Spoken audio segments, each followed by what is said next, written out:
bagoong with pork.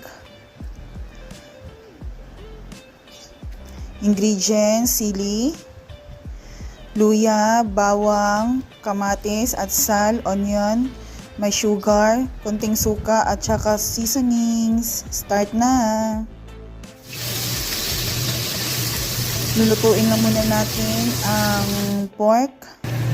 Pag ganito na siya, pwede na natin itong hanguin.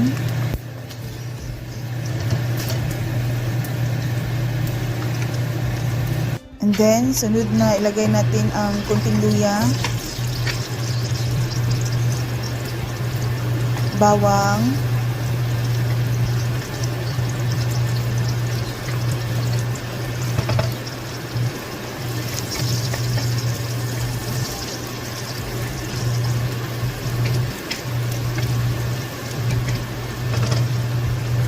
then sibuyas,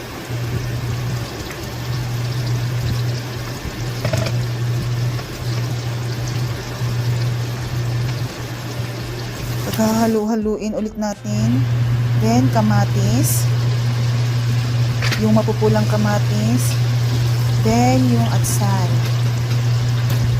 or yung pepper, then yung chili, konti lang para medyo maanghang-anghang lang siya. Paghahalo-haluin ulit natin. Then, hayaan muna natin siya hanggang sa maganito na siya, oh. Yung meron na siyang sabaw-sabaw. Ilagay na natin yung ating bagoong. Dudurugin natin. Para maging pantay ang paghahalo-halo. Para maging pantay yung paghahalo-halo. Tapos, hanggang sa madurog talaga siya. And then, lagyan ng seasonings.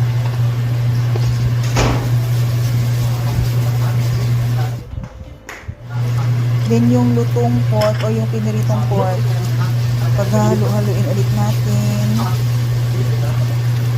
Then, asukal na brown sugar.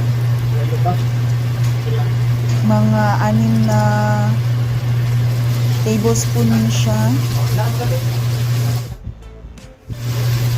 Hanggang sa maganito na siya, oh.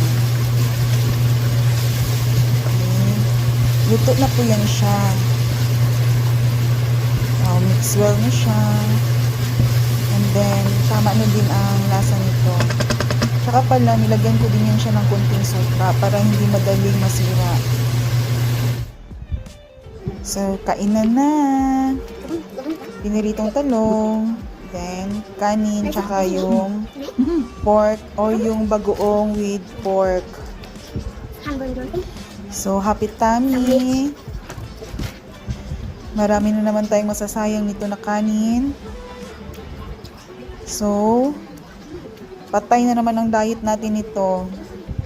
Thank you for watching.